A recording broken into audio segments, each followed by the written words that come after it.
በአማራ ክልል የባህላዊ ፍርድ ቤቶችን ለማጠናከር የአቅም ግንባታ መድረክ ተካሄደ።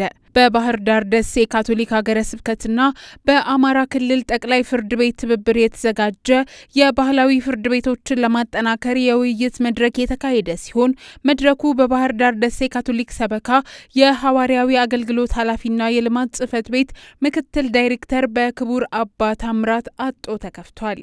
በመድረኩ የአማራ ክልል ጠቅላይ ፍርድ ቤት የፕሬዝዳንቱ አማካሪ ክቡር ረዳት ፕሮፌሰር ወርቁ፣ የካቶሊክ ሪሊፍ ሰርቪስ ተወካዮች፣ አሰልጣኞችና ተሳታፊዎች ተገኝተዋል። ክቡር አባ ታምራት አጦ በመክፈቻ ንግግራቸው ይህን መልካም መድረክ ስለሰጠን ሁሉን ቻይ ለሆነው እግዚአብሔር ምስጋናችንን እናቀርባለን በማለት ፍትህ የሕግ ጉዳይ ብቻ ሳይሆን የሰላም መሰረት፣ የማህበረሰብ መተማመን መሰረትና የሰው ክብር መገለጫ መሆኑን ገልጸዋል።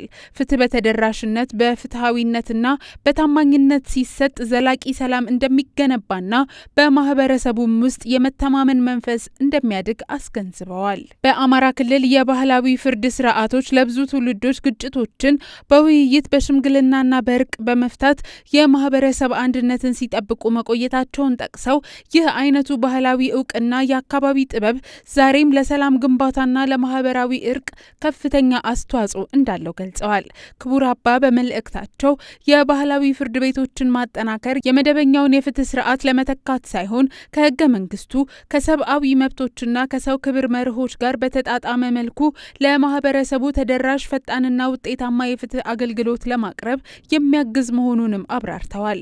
በተጨማሪም የአሰልጣኞች ስልጠና በየአካባቢው የሚገኙ የባህላዊ ፍርድ አካላትን በእውቀትና በክህሎት ለማጠናከር ተደራሽ ፍትህን፣ የሰላም ባህልንና የማህበረሰብ አንድነትን ለማጎልበት ወሳኝ ሚና እንዳለው አመላክተዋል። ባህር ዳር ደሴ ሀገረ ስብከት የሐዋርያዊ አገልግሎትና የልማት ጽሕፈት ቤት የሰውን ክብር መጠበቅ፣ ፍትህን ማስፋፋት፣ እርቅን ማስፈንና ዘላቂ ሰላምን መገንባት የመንፈሳዊና ማህበራዊ ተልዕኮ አካል መሆኑን በመግለጽ ከመንግስት ተቋማት፣ ከፍትህ ተቋማት፣ ከእምነት ተቋማትና ከልማት አጋሮች ጋር በመተባበር ለሰላም፣ ለፍትህና ለማህበረሰብ ልማት ያለውን አስተዋጽኦ እንደሚያስቀጥል ገልጿል። በመጨረሻም ክቡር አባ ታምራት ይህን ጠቃሚ መድረክ ላዘጋጁ ለአማራ ክልል ጠቅላይ ፍርድ ቤት፣ ለፕሮግራሙ አጋሮች፣ ለአሰልጣኞችና ተሳታፊዎች ምስጋናቸውን አቅርበው ስራቸው እንዲባረክና ለአማራ ክልልና ብሎም ለኢትዮጵያ ዘላቂ ሰላምና ፍትህ እንዲሰፍን የዘወትር አባታዊ ጸሎታቸው እንደሆነና መልካም ምኞታቸውንም አክለው ገልጸዋል።